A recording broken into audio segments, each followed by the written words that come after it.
My name is Jacob Murdock, and I'm the chapter executive director for the Nevada chapter of the National Bleeding Disorders Foundation. Nevada is by land mass, I believe we are the sixth largest state in the country. Um, Much of the state is uninhabited or has small towns all throughout it. So we have individuals with bleeding disorders that live all across the state, but we really only have two major urban population centers and a couple smaller small town population centers. People may think, oh, it's not that far from Las Vegas to Reno, which Reno's the second largest city. It takes about 7 hours to drive to Reno. It's about an hour-long flight, anywhere from 2 to 4 to plus hours away, even from a regional hospital.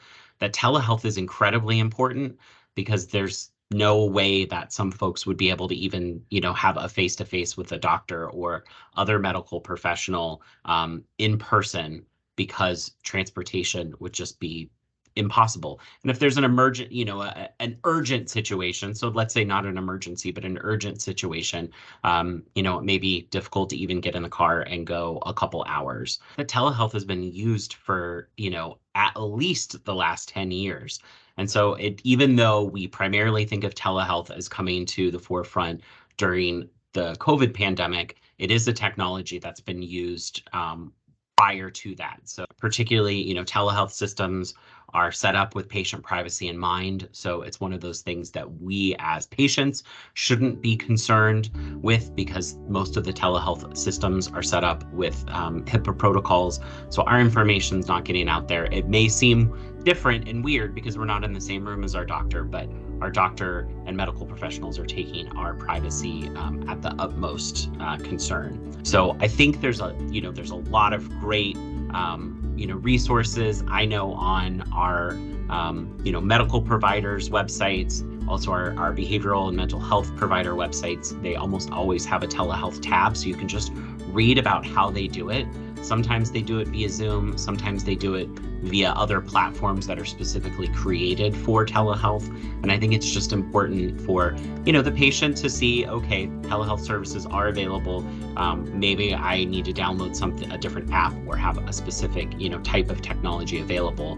And that would be important to know. And then one of the things that I found, and our library system in Las Vegas uses it, and I've noticed a lot of other ones do, they will actually rent out mobile hotspots. So say you don't have high-speed internet at your house, your local library may be able to give you, or you can rent essentially free mobile Wi-Fi and use that at your home. The cool things that happened in Nevada, and it was partially because of advocacy, and we weren't specifically involved with this, but advocacy from other patient groups, is that we had a bill that passed this last year in our legislature that would actually continue telehealth access by requiring third-party insurers to cover telehealth at the same rates as in-person care. And so that's a really important advocacy piece that if you're worried about the costs of telehealth,